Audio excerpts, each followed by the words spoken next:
Muy bien, sean todos bienvenidos, tomen sus apuntes, vamos a la sección 3, incluyan sus notas allí. Les voy a pedir que busquen una Biblia, vamos a estar utilizándolo, vamos a estar buscando algunos pasajes. Si no tienen una, pueden tomar una del asiento del frente, al igual que en todos nuestros campus. Recientemente estaba conversando con un hombre, necesitaba entonces yo comprar un equipo. Pensaba utilizarlo en algunas reparaciones que debo hacer en mi casa y él, bueno, estaba allí ayudándome y me decía, bueno, puedes hacer esto, puedes hacer aquello y repara esto y esto también necesita. Bueno, él quería ayudarme, ¿no? Sin embargo, algunas de las cosas que había que hacer no iba a poder hacerlas yo mismo.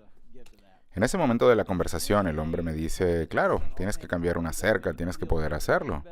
Si eres un hombre, tienes que poder hacer ese tipo de cosas. Así que, cuestionando mi hombría. Bueno, no era lo que yo había decidido hacer, pero mientras manejaba de vuelta me sentí un poco molesto y pensaba en volver y decirle, ¿sabes qué? La hombría se trata de algo más que poder utilizar un rache. Si puedes tirar el rache, también es bueno, pero eso no hace a un hombre.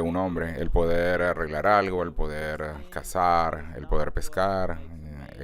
Estamos hablando de algo más extenso, más poderoso. Hablamos del significado de ponerse en movimiento, hablamos del significado de hacerse responsable. Hablaremos de cómo se ve nuestro futuro, definiremos nuestro presente y en este momento hablaremos de nuestro pasado. Tenemos heridas a las cuales hemos llamado déficits. Hemos estado reflexionando acerca de ellas, nos hemos estado haciendo preguntas importantes acerca de ellas. Y había un hombre que rentaba algún espacio de almacén a mi padre, al cual no habíamos visto por un par de semanas. Y cuando lo vimos de vuelta le preguntamos, hey, ¿dónde habías estado? Y el hombre dice, pues he estado en el hospital. Sí, ¿y qué pasó? Le pregunto. Bueno, fui a la carrera esa que hubo en Darlington. Esa era una carrera muy importante en sus tiempos. Y sigue contándonos, bueno, tuve una discusión con este hombre y sacó de pronto un cuchillo.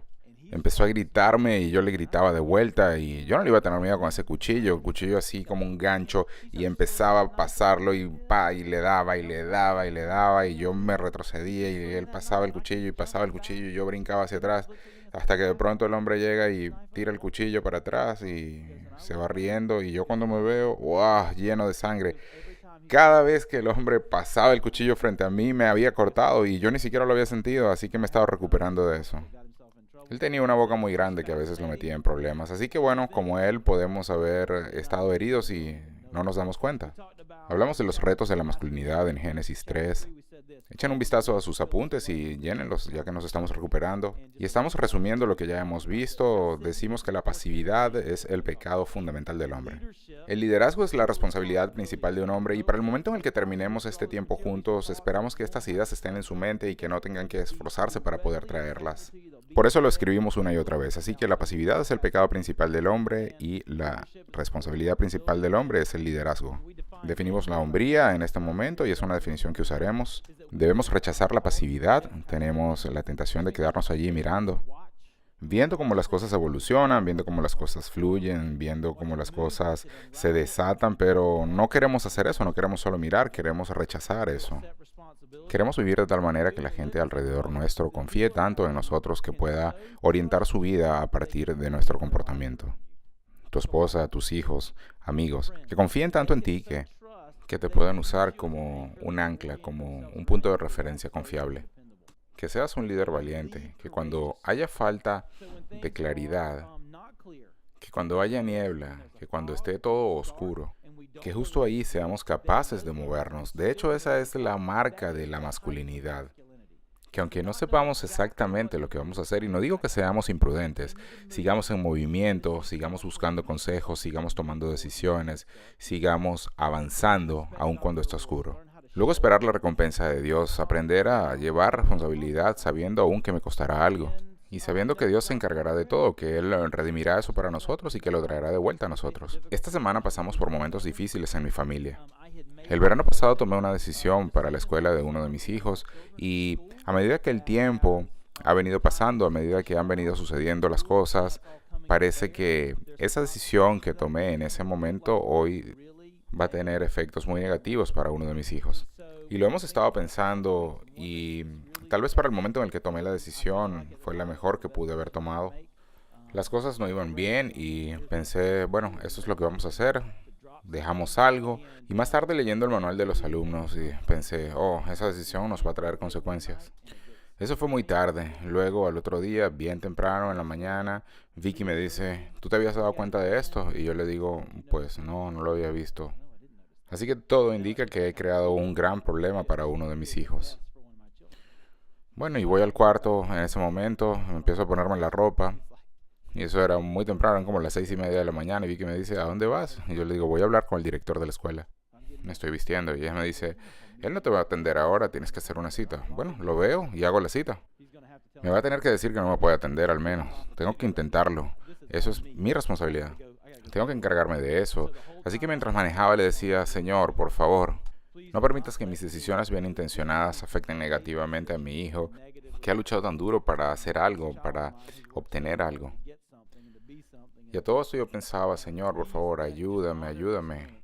Ayúdame a que este momento sea para honra tuya. Y cuando llegué, el director me atendió, hablamos por 10 minutos y me dijo, bueno, creo que podemos hacer algo al respecto. Pensé en ese momento, Señor, no puedo hacer todo, no me puedo encargar de todo, pero hay momentos en los que es tan importante salir, hacer algo, moverse y esperar a ver qué pasa. Y la honra sea para Dios. Hablamos acerca de las heridas. Por herida entendemos déficit, que en cada uno de nosotros hay carencias, en cómo fuimos criados, en cómo llegamos a ser lo que somos, hay dolor allí, hay falencias, hay áreas en las que no hemos sido preparados. Para muchos de nuestros jóvenes ha habido una adolescencia muy prolongada. Le digo a los chicos que conozco, si eres el mejor jugando videojuegos en tu cuadra, tienes un gran problema. Existe en nosotros una gran necesidad de poder lidiar con lo que somos de una manera honesta. Hay hombres que quieren liderar, pero no están preparados. Hay hombres luchando por mantener su trabajo, necesitan mantener su trabajo, pero no tienen algún amigo que les diga algo y piensan tal vez que es culpa de los demás. Hablamos que una de las opciones es enterrar eso, caer en negación. O podemos ser una víctima que no tiene responsabilidad, que como no es nuestra culpa, nosotros no tenemos que encargarnos de nada. O podemos encontrar la manera de hacer que todo esto pueda ser redimido. Eso es realmente importante. Estaba conversando con un pastor hace un par de semanas y me dijo, ¿si has leído este libro? Y yo le dije, sí, he leído el libro. Y me dijo, ¿qué piensas? Y yo le dije, me molesta. Porque él hace esta gran declaración acerca del cristianismo y realmente lo que está sucediendo es que él está tratando de ir en contra del fundamentalismo, tratando de sanar una herida de su padre. Y el pastor, que es un buen amigo mío, me dijo, explícame, extiéndete en eso. ¿Cómo es que ves que lo que él dice en este libro tiene que ver con su papá? ¿Cómo ves eso? Mi respuesta fue que al comienzo del libro él dice que no entiende cómo Dios puede llamarse padre sabiendo que hay tantos malos padres en el mundo. Obviamente él tiene una gran herida y él dice, bueno Dios, tengo una mejor idea. Tu nombre, el cómo has escogido llamarte, yo tengo una mejor idea. Si prestas atención al libro te darás cuenta de que a lo largo de él hay una resistencia a la autoridad. Él me pregunta, ¿y cómo se relaciona la autoridad con una herida del padre? Y es que como un niño se debe relacionar con su padre, y ese padre debe ejercer autoridad en la vida de ese hijo. El hijo debe comprender que la autoridad es algo bueno y no algo malo. No se debe abusar de la autoridad. No se supone que te oprima, sino que te libere y que te dé poder. Pero si él siente que se ha abusado de la autoridad, que se le ha controlado bien en la casa o en la iglesia, de ser así por el resto de su vida, él tendrá que pelear con la idea de cómo poderse relacionar con la autoridad.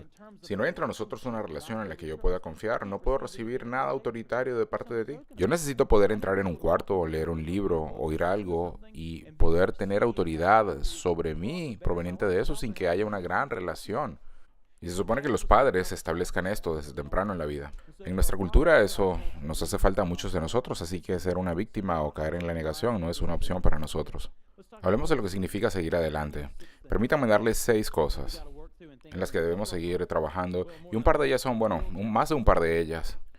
Si queremos seguir, si queremos movernos, si queremos tomar buenas decisiones, si queremos llevar la vida a que sea algo mejor, si queremos hacerlo debemos escoger perdonar. Eso es lo primero, escoger perdonar. Permítame ponerles en contexto. Creo que tenemos una lámina para eso, Hebreos 12.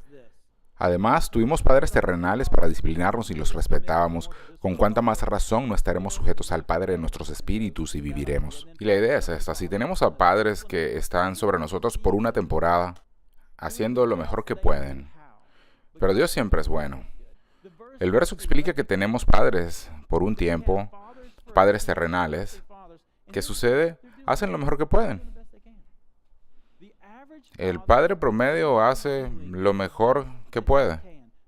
Sucede con la paternidad, que es mucho más difícil de lo que parece. Recuerdo que pensaba acerca de mis padres, si yo estuviera en su posición, yo sabría qué hacer. Resultó que no era tan fácil.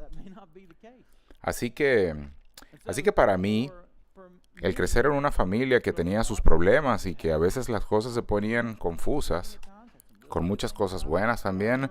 Recuerdo una vez que estaba en el tractor y mi papá me dijo, mira, eso es lo que vas a hacer. Antes de que termine el almuerzo, debes emparejar estos 2 montones de tierra. Que quede todo plano, que quede todo bien consolidado. Trabajé toda la mañana en eso. El tractor era muy viejo y la palanca esa que subía y bajaba la pala atrás no era una ciencia exacta, tenías que sentirla. Si la metías muy abajo se hundía y si la ponías muy arriba se subía y quedaba todo disparejo. Yo estaba haciendo un buen trabajo y apenas me faltaban un par de pulgadas para ponerlo todo bien. Y cuando llegó mi papá, la ira se apoderó de él, estaba muy frustrado, me gritó, me descargó completo y me dijo, bueno, ¿qué tan difícil es? Apenas tienes que poner todo parejo. ¿Y qué podía ser tan difícil para mí si tenía 13 años ya? Ni siquiera tenía licencia de conducir. Creo que era legal que manejara un tractor. Y en retrospectiva les contaré más de lo que sucedió más adelante, pero habían cosas complicadas en la vida de mi padre. Él trataba de ayudar, no trataba de hacerme daño, pero eso fue lo que sucedió. Permítame hablarles de otro pasaje importante, Efesios 4. Si tienen una Biblia que se ve como esta, está en la página 706. Efesios capítulo 4. Un gran pasaje que nos enseña qué es el perdón si elegimos perdonar. Efesios capítulo 4, versículo 20. Un versículo con información muy valiosa. Efesios capítulo 4, versículo 30. Y no entristezcáis al Espíritu Santo de Dios, por el cual fuisteis sellados para el día de la redención. Sea quitada de vosotros toda amargura, enojo, ira, gritos, maledicencia, así como toda malicia. 32. Sed más bien amables unos con otros, misericordiosos, perdonándoos unos a otros, así como también Dios os perdonó en Cristo. 2 tremendas declaraciones. Sea quitada de vosotros toda amargura, enojo, ira, gritos, maledicencia, así como toda malicia. ¿Debo hacer todo eso? Pues sí, debes hacerlo, y no solamente quitar lo malo, sino también hacer lo positivo. Sed más bien amables unos con otros, misericordiosos, perdonándoos unos a otros. Y la pregunta que surge es, ¿por qué? ¿Por qué tengo que ser amable? ¿Por qué tengo que hacer todo esto? Bien, puedo entender por qué se nos dice que dejemos toda amargura, toda malicia, pero ¿por qué se nos manda a ser de corazón blando? A perdonar. Y aquí está el por qué. Es muy importante. Porque debemos perdonarnos los unos a los otros, así como Dios nos perdonó. La idea es que como tú has sido perdonado, estás llamado a perdonar. Así que en este pasaje, no es todo lo que dice, es solo parte. En este pasaje, el perdón es obligatorio, no emotivo. Hay emociones envueltas y hablaremos más de ellas luego, pero en este caso el perdón no se trata de las emociones, sino que está basado en algo sólido, algo que sucedió. Tú obtuviste algo, así que estás obligado a dar algo. No se trata de una idea abstracta. Estando yo en una sesión de consejería no hace mucho, con una pareja que querían matarse, les digo, tenían sus razones. No sé cómo llegaron tan lejos. Cuando comienza a haber un cambio en uno y la esposa dice, bueno, esto y esto no lo puedo perdonar. Al ver esto le dije, ¿sabes que cuando me doy cuenta de lo que pasa, creo que no has entendido el Evangelio? Y ella me dice, claro que he entendido el Evangelio. Yo soy cristiana, mi familia, hay mucha gente inclusive en el ministerio. Incluso alguno de sus familiares me llamó y me dijo, ¿cómo te atreves a decirle que ella no entiende el Evangelio? Y yo le dije, pues déjame decirte algo, predicador. Solo porque alguien te dice que entiende el Evangelio, no significa que en realidad lo entiende. Yo puedo decir que entiendo cómo funciona el transbordador espacial, pero eso no significa que lo entienda. El que yo diga que puedo correr 100 metros en 8 segundos no significa que pueda hacerlo. ¿Ok? No puedo hacerlo. El solo hecho de que ella diga que entiende el Evangelio no implica que lo entienda realmente. Así que cuando dices que no puedes perdonar, eso levanta muchas dudas al respecto. Como Dios te ha perdonado, tú puedes despojarte del derecho de juzgar. No solo puedes, sino que estás obligada a despojarte de ese derecho, porque el juicio que pendía sobre ti ha sido perdonado. Y resulta raro que un Dios santo te haya perdonado y tú siendo pecadora no perdones a otro pecador. Entonces, como ser perdonado no tiene sentido que tú no te despojes del derecho de juzgar a otro. Eso no tiene sentido para un Dios justo que sí te perdonó a ti. Es la hipocresía que encuentran. Escriban esto en Mateo 18. Es la parábola de un hombre que le debía a su señor 10,000 talentos, lo cual en dinero de hoy serían billones de dólares. Él se acerca pidiendo clemencia y le dice, oh, si me das algo de tiempo, yo creo que te puedo pagar. Nadie podía pagar eso. El presupuesto de un año eran 600 talentos. Dice Jesús, y este hombre debía 10,000 talentos. Nadie tenía esa cantidad de dinero. No podría pagar esa deuda ni ahorita, ni en 10 años, ni en una vida. Yo la pago, yo la pago. No, no me pagues nada. Déjalo así. Perdono tu deuda. Sigamos adelante. Más adelante se encuentra a un hombre que le debe básicamente 100 días de trabajo. El dinero que se podía ganar un hombre en un tercio de un año. Y le dices, ¿me debes tanto? Y el hombre le dice, yo te pago, yo te pago. Y él le responde, no, te voy a meter en la cárcel. Y lo mete en la cárcel.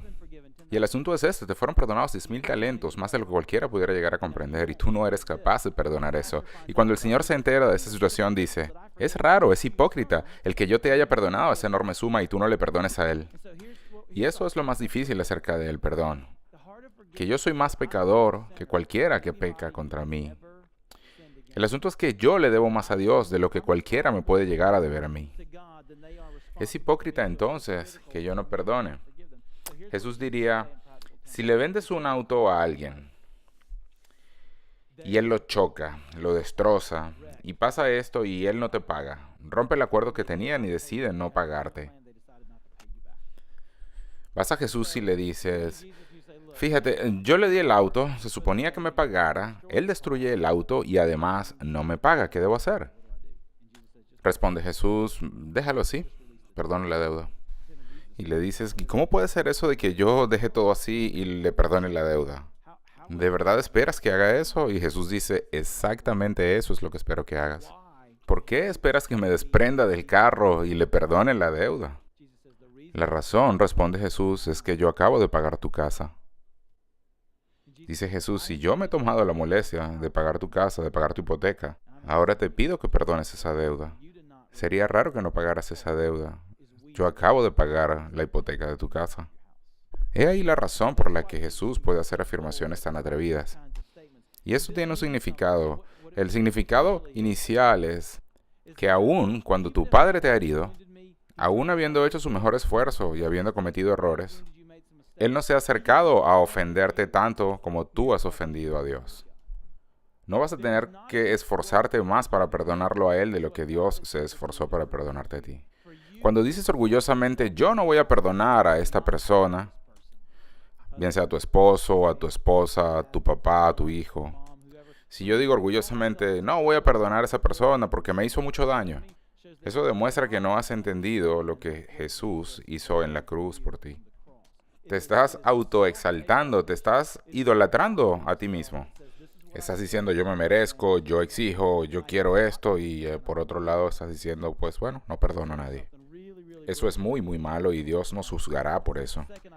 Una segunda idea que está relacionada con eso, creer en la justicia de Dios.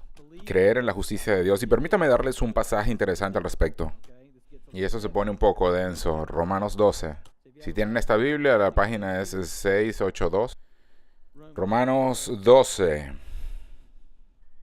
Y comenzamos a descubrir qué es creer en la justicia de Dios. ¿Cómo sería esto? Porque en la práctica, digamos, de 100, uno. De 100 hombres que conozco, el pasaje de Hebreos 12 no aplica. Decir que papá hizo lo mejor que pudo. Para uno de esos 100 hombres, papá fue realmente malo. Fue realmente malo. Y te usó como objeto de su abuso, de su control, de su dominación.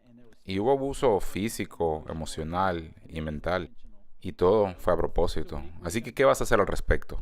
Él no está pidiendo perdón y no es que necesitamos que él pida perdón para poder perdonarlo. Él es malvado, legítimamente malvado.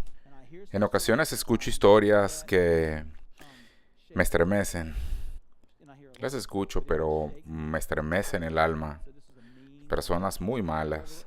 Así que Romanos 12 dice, verso 17, nunca paguéis a nadie mal por mal, respetad lo bueno delante de todos los hombres, si es posible, en cuanto de vosotros dependa, estad en paz con todos los hombres.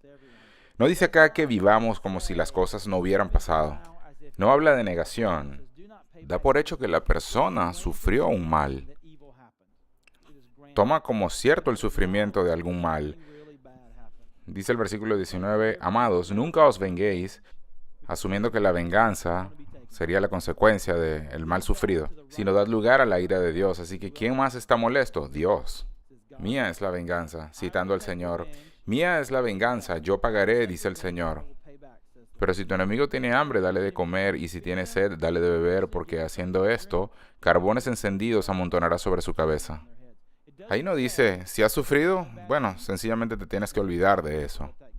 Lo que dice es que hay personas que han actuado mal y tú puedes liberarte de juzgarlas, porque alguien más vendrá en tu lugar y se encargará de hacerles juicio. Y esto es lo que dice a la luz de otros versículos. El tipo de castigo que se merecen esas personas, yo no tengo la fibra moral para poder manejarlo. Me corrompe cuando intento llegar a ese nivel. Es algo tan poderoso y difícil que si intento hacerlo en mis fuerzas, me destruirá. Al mismo tiempo, debo ser sincero y obedecer a Dios cuando me dice, déjamelo a mí, yo me encargo. Solo déjamelo a mí, yo me encargo. Hace muchos años, unos amigos nos hirieron a mí y a mi esposa y yo no podía dejarlo pasar. No podía dejarlo pasar. Y una mañana vivíamos cerca de Furman University, corriendo alrededor del lago. Mientras miraba el lago, escuché claramente como Dios me dijo, si en 3 meses no me entregas esto a mí, estarás corriendo aún alrededor de este lago. Perdí peso como loco. Corre, corre, corre, corre. En aquel tiempo que podía correr. Y en 3 meses estarás aún corriendo en el lago. Estarás todavía molesto. No habrás avanzado nada. Y 3 meses después, la temperatura había cambiado y yo estaba allí mirando el lago nuevamente y pensé, nada ha cambiado. Estaba igual de amargado, estaba igual de molesto, estaba soñando con la venganza, estaba soñando con el momento en el que pudiéramos ser reivindicados. La idea de cargar con la amargura, de cargar con la venganza, de cargar con el peso en mi alma, de lo que debía suceder, de lo que quería que sucediera, de lo que debía decir, de lo que se debía hacer, te puede amargar. Y eso es lo que significa amargura en este contexto. Amargura es un agrio deseo de justicia. Y pongan atención en esto, que no mereces. Quieres justicia, pero no la mereces. Así que el llevar esto dentro de ti te amarga. Y deseas esa justicia y ese deseo te carcome. Es como envenenar tu propio pozo de agua. Pasemos a hablar de la paz emocional. La paz judicial se trataba de que como Jesús te perdonó, debes tú perdonar al otro. La paz emocional se trata de, bueno, sí, lo perdono, va a ser duro, pero cada vez que aprietas la mandíbula y dices, lo puedo perdonar, lo tengo que perdonar, ya veo cómo lo estás perdonando. Y me refiero a mí en este caso. Esta es la paz emocional. Con el creyente que te ha hecho daño no importa si te pide perdón o no, si alguna vez se acerca a ti o no. Cuando un creyente te hiere, sus pecados han sido perdonados en la cruz. Si tu padre te hirió y es creyente, sus pecados fueron pagados en la cruz. Oh, no quiero que se escape tan fácil. Sus pecados perdonados en la cruz. ¿Acaso no quieres que tus pecados también sean perdonados en la cruz? Así que si sus pecados son perdonados en la cruz, también los tuyos serán perdonados. Y eso parece muy justo, pero realmente es misericordioso para con ustedes dos. ¿Y qué cuando se trata de un no creyente? Puede que un no creyente no se acerque a ti y te pida perdón, trate de reconciliarse. Esta es la cruda realidad. El no creyente que te hirió pagará por ese pecado por toda la eternidad. Sufrirá eternamente por todo lo que te hizo. Y aquí puede que tú digas, no, no, tampoco era para tanto, no quiero que eso suceda. Puede que empieces a sentir lástima por él, que va a tener que sufrir por todos sus pecados, porque no está cubierto por el sacrificio de la sangre de Jesús, no se sacrificó esa sangre para pagar por ese pecado. Y entonces sufrirá por siempre. Y tú puedes decir, no, no, no, yo lo que quería era que le hicieran algo de justicia, pero no era para tanto. Te das cuenta entonces que Dios es mucho mejor que tú haciendo justicia. Y el Evangelio tiene esta parte hermosa que suaviza tu corazón para que te puedas sentir mal por ese que te hirió. Ahora sale a flote ese punto débil que tienes en tu alma y te compadeces del que te hirió. Esa es la belleza de la gracia del Evangelio. Que Jesús puede obrar en tu corazón, así te puedes tú compadecer de esa persona que te hirió. Bien, tercera idea. Pensando en perdonar y acercándonos hacia la justicia de Dios, buscaremos la reconciliación. Algunos de nosotros deberemos buscar la reconciliación con Dios. Necesitaremos encontrar y reparar la brecha. Me refiero, es como si dijéramos, si yo no empecé la pelea, ¿por qué voy a ser yo el que tome la iniciativa? Recuerden que ya pasamos ese punto. Dijimos, rechazaremos la pasividad, nos haremos responsables y lideraremos con valentía. Y probablemente se deberían haber acercado a nosotros, pero no ese es el mundo en el que vivimos. La semana pasada les hablé un poco de mi padre. Su padre dejó la casa cuando tenía 4 años, su mamá se recasó cuando él tenía 6 años. Mi abuela me contó que hasta que mi padre no llegó a la universidad, hasta ese momento él no llegó a llamar a su padrastro papá. Ni siquiera lo llamaba por su nombre, decía, ese hombre que duerme en mi casa. Así de molesto estaba acerca de lo que había sucedido. No es sino hasta el momento de mi nacimiento en el que mi padre comienza a cambiar y preguntarse qué significa ser realmente un hombre. Yo estaba con él cuando él fue a su padrastro, el único abuelo el que conocí, y le dijo, fíjate lo que vamos a hacer. Y le dijo, tú eres mi padre. Hoy quiero decírtelo, y desde ahora en adelante no te presentaré como Ralph o como mi padrastro, te presentaré como mi papá. Tú eres el único papá que yo he conocido. Tuve la oportunidad de ver a mi padre acercarse a mi abuelo y reconciliarse con él, buscar la paz, porque en ese momento él se hizo responsable, tomó las riendas, actuó y buscó la reconciliación. Y eso es algo muy poderoso. En ese momento yo no sabía de qué estaban hablando ni siquiera. Hoy miro atrás y digo, eso fue algo muy, muy grande en la vida de esos hombres. La cuarta idea. Queremos pedir el amor y la bendición de nuestros padres. Puede sonar esto sentimental o débil, pero muchos hombres nunca han escuchado de su padre las palabras te amo o estoy orgulloso de ti. Sería muy bueno oír eso. Y muchos de nosotros jamás lo oiremos porque la oportunidad pasó. Puede que alguien haya muerto o sencillamente no lo pueda hacer ahora. Pero si aún tenemos la oportunidad, sería muy importante hacerlo, bien reuniéndonos a través de una carta. Expresar nuestros pensamientos o nuestros sentimientos. Y no me refiero a que seamos autoindulgentes. No se trata de decir, soy débil, necesito ayuda y no puedo seguir adelante sin ella. Sino para oír las palabras, muchos padres no saben que deben decir, te amo o estoy orgulloso de ti. No saben cuánta confianza puede dar eso a un hombre. Y puede pasar esto, puede que el padre reciba muy bien esas palabras y la relación entonces tomará un nuevo sentido y eso es muy bueno. Será entonces una relación más estable, pero puede que no suceda así. Puede ser que papá escuche cuando le preguntan, bueno, no me has dicho nunca que me amas. ¿Tú me amas? ¿Estás orgulloso de mí? Podría desconcertarlo. Podría quedar realmente desconcertado. Lo más probable es que se sienta herido. Y puede que no sepa cómo responder, estando realmente herido. Si no sabe cómo responder, puede que tú entiendas toda la situación. Pero la cuarta idea es muy común, puede que se moleste. Y puede que como consecuencia se distancien más por un tiempo, hasta que las cosas hagan efecto en su alma. Y luego terminas dándote cuenta que es algo con lo que él va a tener que lidiar y no tú. Así que terminas sintiéndote mal, pero al menos hiciste tu parte. Como no debes enfrentar ese momento, es con orgullo o altivez.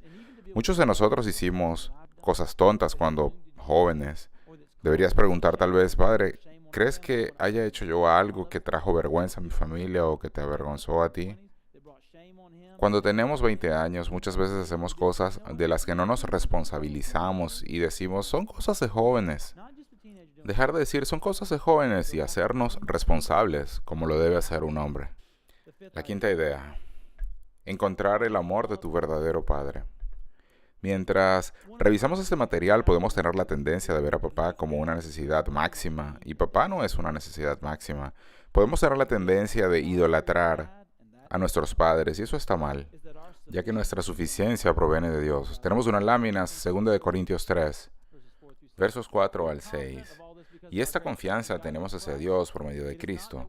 No que seamos suficientes en nosotros mismos para pensar que cosa alguna procede de nosotros. Nuestra suficiencia proviene de Dios. Todo lo que somos, la esperanza de nuestra alma, no debe estar envuelta en nuestro Padre terrenal. Se supone que Él sea una imagen, que Él sea un líder, que Él abra algunas puertas. Pero a final de cuentas no puede ser Él quien llene nuestras almas. Él no tiene la capacidad de cargar el peso de mi alma. Él no puede cargarlo. Tenemos en Downtown este hermoso puente, un puente para peatones. Aquí tenemos una imagen. Nos encanta ir allí, a mis hijos, a mi esposa, a mí. Siempre vamos y siempre que estamos allí decimos, oh, el puente se está moviendo. Pero tranquilo, no pasará nada, estaremos bien. El puente está bien sujetado, pero aún así no pasaría un supercamión de 18 ruedas sobre él. No está diseñado para esto. Así como este puente, tu papá fue puesto en la tierra para cargar con algunas responsabilidades, pero no para cargar con el peso de tu alma. Y si tú intentas poner ese peso sobre sus hombros para ser feliz, puede ser tu hija, puede ser tu hijo, puede ser tu esposa, quien sea. Sería como poner un supercamión de 18 ruedas sobre este puente. Colapsaría. Cualquier cosa es idolatría aparte de buscar nuestra suficiencia en Dios. La intimidad que nuestra alma anhela puede ser solo encontrada en Dios. Es solo allí donde encontraremos suficiencia. Solo en nuestra relación con Él. Y por eso muchos de nuestros hombres están envueltos en pornografía. Porque capta la imaginación y se roba la energía. De una forma barata llena la necesidad de intimidad. Si llenáramos esa necesidad de intimidad que tenemos de alguna otra manera, la pornografía no sería tan atractiva. También afecta tu capacidad de soportar las críticas. Cuando alguien te critica y tu suficiencia está basada en ti o en tu papá, no vas a poder soportar esa crítica. No vas a poder lidiar con la verdad o con la falta de verdad en la crítica. Pero si tu suficiencia está basada en Dios, te podrán decir, tú eres el peor maestro que he tenido, y tú dirás, bueno, puede que sea peor de lo que crees. O tú eres el peor esposo del mundo. Igual, puede que sea peor de lo que tú crees. Y si tu identidad está basada en ti mismo, vas a quedar aplastado. Pero si tu identidad se basa en algo más grande, te podrás mantener a flote, ya que no estarás sujeto a un hombre, sino a Jesús. Necesitamos reclamar de vuelta el territorio perdido. Reclamar el territorio perdido. Debemos convertirnos en mejores padres. Yo mismo necesito convertirme en un mejor padre, así como todos los que tenemos la oportunidad de hacerlo. Debo aprender a sacrificar mi vida por otros y a no repetir los errores del pasado. Y hacerlo todo esperando la recompensa de Dios. Dejo algo, pero también ganaré algo. Así que para el padre que ha sido maltratado por su padre y vuelca toda esa ira sobre su familia, él solo está repitiendo todo lo que le pasó. Ese hombre que anda allí jugando softball, tratando de ser un gran atleta para encontrar la aprobación de su padre. O ese hombre que trabaja y trabaja y trabaja para tratar de alcanzar algunos estándares inexistentes. Nosotros necesitamos rechazar todo eso. Cuando yo juego golf, lo cual hago una vez al año en un torneo, cuando llego allí, sé que tendré el privilegio. Será algo que yo haré primero, siempre, el intentar potear. Y luego de mí vendrán los demás, así que les enseñaré cómo deben hacer el pot en este green. Y cuando golpeo la bola trato de ponerla lo más cerca al hoyo posible, pero ellos me dicen, bueno, ahora hazte a un lado, que ahora venimos los que sabemos de verdad. Todos en parte debemos ser herramientas, debemos ser de utilidad para alguien más. Entonces, si eres un padre, si eres un líder de la familia, debes verlo como un regalo y debes hacer lo mejor posible. Ahora permítanme hablarles de las necesidades de los hijos para cerrar este punto. Y hablaremos más de esto en una serie futura, pero para este padre que de pronto necesita ponerse en acción, aquí están algunas de las necesidades de los hijos. La idea de pasar tiempo de calidad es errónea, es un mito. No es verdad, es un pensamiento erróneo. Más importante es la cantidad de tiempo que compartimos con nuestros hijos y debemos ser estratégicos al planear eso.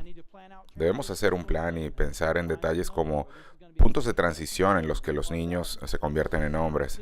Debemos poner de nuestra parte para que estos momentos sucedan, pero solo sucederán estos momentos de calidad si compartimos suficiente tiempo con ellos.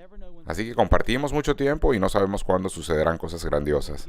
Número 2. Debemos fijar un rumbo para nuestros hijos y darle respuestas amplias. Se supone que debemos cuidarlos, se supone que debemos equiparlos, explicarle, debemos ser un ancla para ellos. Él debe saber que no está a cargo, que te tiene a ti para guiarlo. Parte de mi deber es presionarlo para hacerlo pensar. Cuando él piensa, cuando él comienza a tratar de solucionar, es mucho más probable que él se haga responsable, así que le daremos toneladas de información para hacerlo pensar. Y tercero, debemos ser un modelo para ellos. Cualquier cosa que querramos enseñarle, debemos hacerlo a través de nuestras acciones. Por eso debemos cantar en la iglesia. Si queremos que nuestro hijo adore al Señor, debemos hacerlo nosotros mismos. Si Él te ve cantando, Él también cantará. Y recuerden aquel día que les conté que debía nivelar el terreno.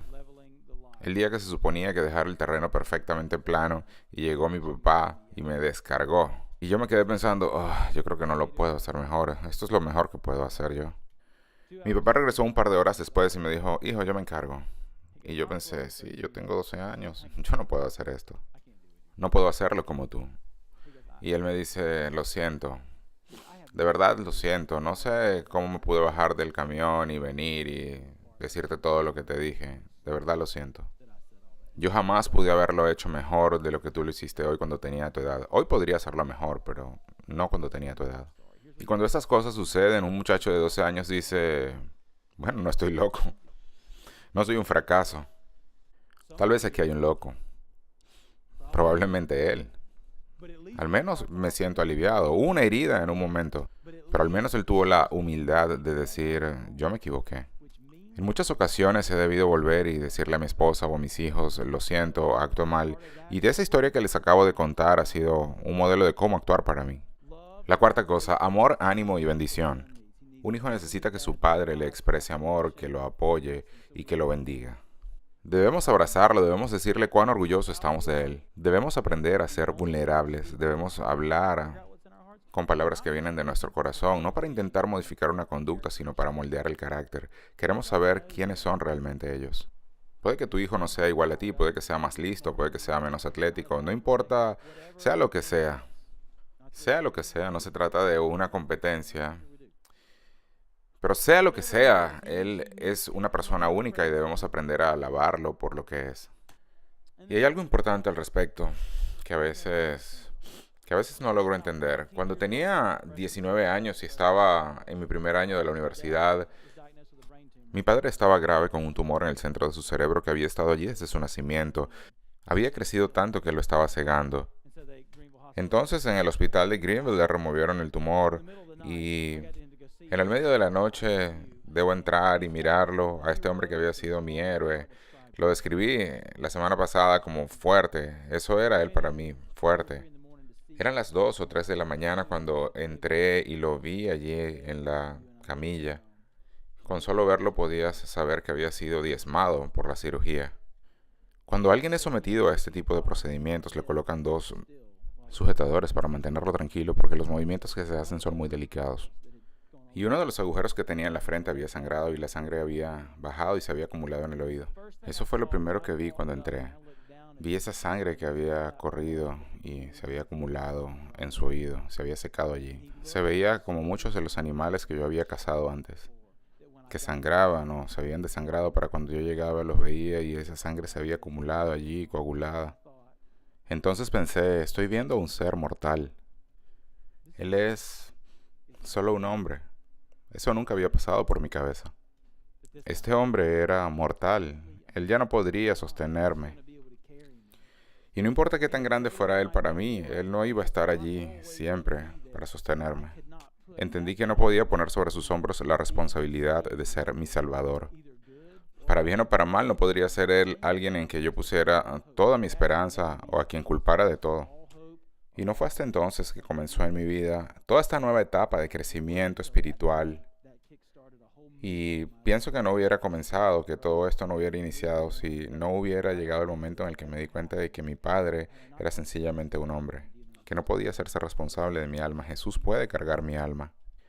Oremos y luego tendremos un tiempo de grupos para contestar algunas preguntas y desarrollar un poco más todo esto.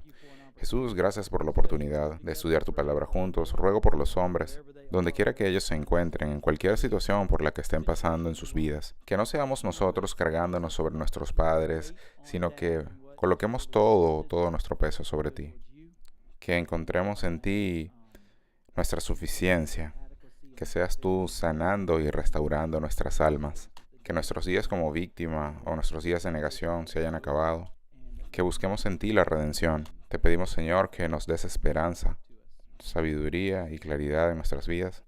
Lo pedimos en tu nombre. Amén.